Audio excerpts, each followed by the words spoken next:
தந்தை, மகன், தூய ஆவியுடைய அருளும் ஆசீரும் உங்கள் ஒவ்வொருவரோடும் நிறைவாக இருப்பதாக. இன்றைய இந்த நாளிலே ஆண்டவராகிய கிறிஸ்து எங்களுக்கு சொல்லுகின்ற வார்த்தைகள்: சீடர் குருவை விட பெரியவர் அல்ல, பணியாளரும் தம் தலைவரை விட பெரியவர் அல்ல. சீடரும் தம் குருவை போல் ஆகட்டும், பணியாளர் தம் தலைவரை போல் ஆகட்டும். நாங்கள் எங்கிருந்தாலும், எப்படிப்பட்ட பணிகளில் நாங்கள் ஈடுபட்டு கொண்டிருந்தாலும், எப்படிப்பட்ட செயற்பாடுகளில் நாங்கள் ஈடுபட்டு கொண்டிருந்தாலும், பல பல வேலைப்பாடுகளில் நாங்கள் ஈடுபட்டு கொண்டிருந்தாலும், ஒன்றை மட்டும் நாங்கள் மனதிலே புரிந்து கொள்ள வேண்டும். என்னவென்று சொல்லி சொன்னால், தாழ்மையான உள்ளத்தோடும் பணிவான உள்ளத்தோடும் நாங்கள் எங்களுடைய வேலைகளை செய்ய வேண்டும்.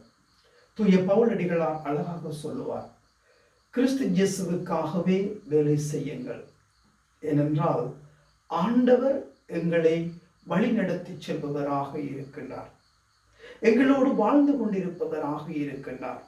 ஆகவேதான் நாங்கள் ஒவ்வொருவரும் யார் யார் எங்களுக்கு நல்வழி காட்டுகின்றார்களோ, யார் யார் எங்களுக்கெல்லாம் முன்னுதாரணமான வாழ்க்கையை வாழ்ந்திருக்கின்றார்களோ, யார் யாரெல்லாம் நமக்கு நல்ல வழிகளை காட்டி நல்ல பண்புகளை சொல்லித்தந்து நல்ல வாழ்க்கையோடு வாழுங்கள் என்று வழிகாட்டுகிறார்களோ, அவர்களுடைய வாழ்க்கையை நாங்கள் பின்பற்றி செல்பவர்களாக நாங்கள் மாற்றம் பெற வேண்டும். அப்பொழுதுதான் எங்களுடைய வாழ்க்கை அர்த்தமுள்ள வாழ்வாக மாறும். எங்களுடைய வாழ்க்கை இறைவனுக்கு ஏற்ற வாழ்வாக மாறும்.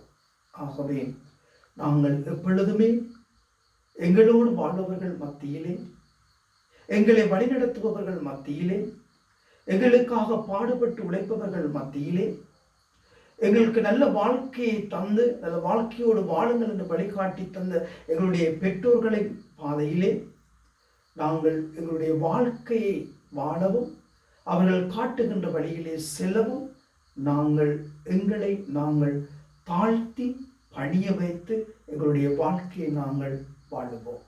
இந்த சிந்தனைகளோடு இன்றைய நாளுக்குள் நாங்கள் காலடி பதிப்போம். அன்னை மேரி மூலமாக நாங்கள் பணிவின் தாழ்மையின் உள்ளங்களாக எங்களை நாங்கள் வாழ வைப்போம். எல்லாம் வல்ல இறைவன் தந்தை, மகன், தூய ஆவி அனைவரையும் நிறைவாக ஆசீர்வதிப்பாராக.